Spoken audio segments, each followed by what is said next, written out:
Hello everyone, welcome to Shri ji channel.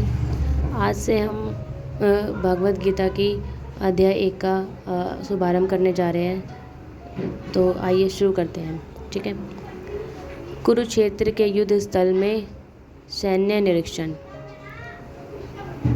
कर्म क्षेत्र कुरुक्षेत्र समवेतायुस्वा मामका पांडवश्चा किम कुर्वत संजय।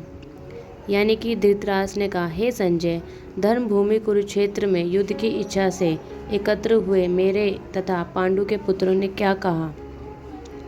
तात्पर्य: भागवत गीता एक बहुपठित अस्तित्व विज्ञान है जो गीता महात्म्य में सार रूप में दिया हुआ है। इसमें यह उल्लिखित है कि मनुष्य के चाहिए कि वे श्री कृष्ण के भक्तों की सहायता से सर्वेक्षण करते हुए भागवत गीता का अध्ययन करें और स्वार्थ प्रेमी व्याख्याओं के बिना उसे समझने का प्रयास करें। अर्जुन ने जिस प्रकार से साक्षात भगवान कृष्ण से गीता सुनी और उसका उपदेश ग्रहण किया,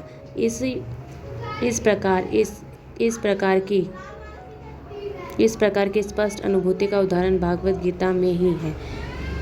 यदि उसी गुरु परंपरा से निजी स्वार्थ से प्रेरित हुए बिना किसी को भागवत गीता समझाने का सौभाग्य प्राप्त हो तो वह समस्त वैदिक ज्ञान तथा विश्व के समस्त शास्त्रों के अध्ययन को पीछे छोड़ देता है।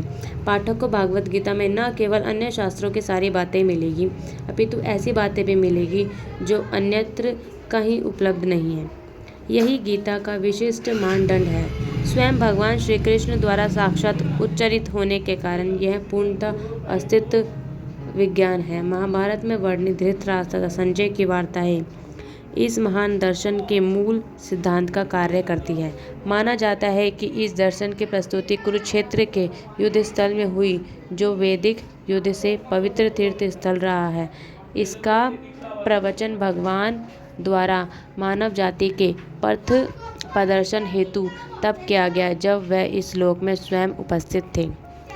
धर्म क्षेत्र शब्द सार्थक है क्योंकि कुरुक्षेत्र के युद्ध स्थल में अर्जुन के पक्ष में श्री भगवान स्वयं उपस्थित थे। कौरव का पिता धृतराष्ट्र अपने पुत्रों की विजय की संभावना के विषय में अत्यधिक संदिग्ध था। अतः इसी संदेह के कारण उसने अपने सचिव से पूछा। उन्होंने क्या किया? वह आश्वस्त था कि उसके पुत्र तथा उसके छोटे भाई पांडु के पुत्र कुरुक्षेत्र की युद्धभूमि में निर्णयात्मक संग्रह के लिए एकत्र हुए। फिर भी उसकी जिज्ञासा सार्थक है।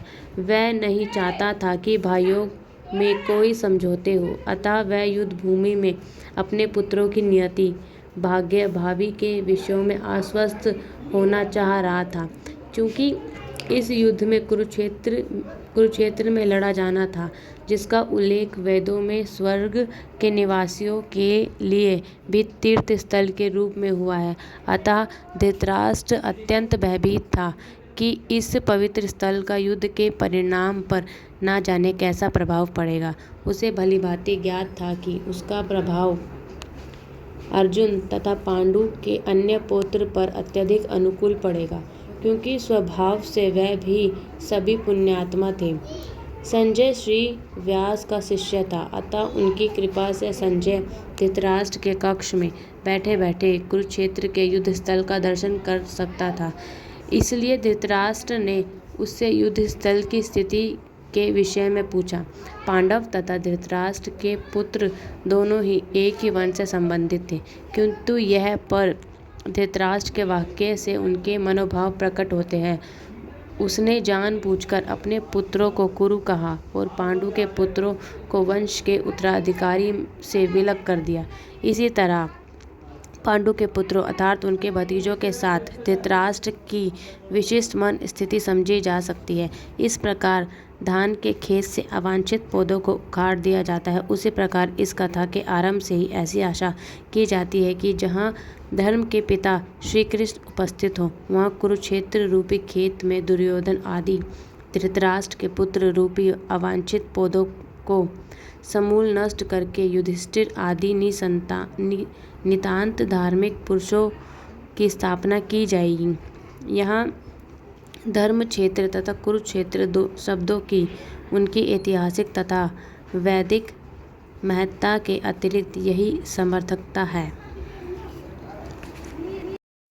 अतः अध्याय 1 के श्लोक 1 से हमें यही समझ में आता है कि जो भी व्यक्ति भागवत गीता का पाठ करता है और उनको दूसरों तक पहुंचाने का प्रयास करता है, उस व्यक्ति को समस्त वैदिक ज्ञान और तथा शास्त्रों का अध्ययन अपने आप ही स्वतः ही हो जाता है। इसलिए हम जब भी भागवत गीता के या फिर कहीं से भी कुछ भी सुनते हैं तो हमें उनको दूसरों तक पहुंचाने का प्रयास करते रहना चाहिए। और इसमें यह भी कहा गया है कि जो भी व्यक्ति भगवान कृष्ण की आराधना करता है, उनकी पूजा करता है, भगवान स्वयं ही उसके पक्ष में हो जाते हैं। फिर उस व्यक्ति को सुख या दुख का चिंतन करने की कोई आवश्यकता नहीं रहती है। भगवान स्वतः ही उसकी नैया पार लगाते हैं। जिस प्रकार भगवान श्री कृष्ण ने अर्जुन का सारथी बनके उसको महाभारत का युद्ध जिताया था, उसी प्रकार भगवान हमारे भी सारथी बनके हमें इस भव सागर से पार कराएंगे। धन्यवाद। राधे राधे।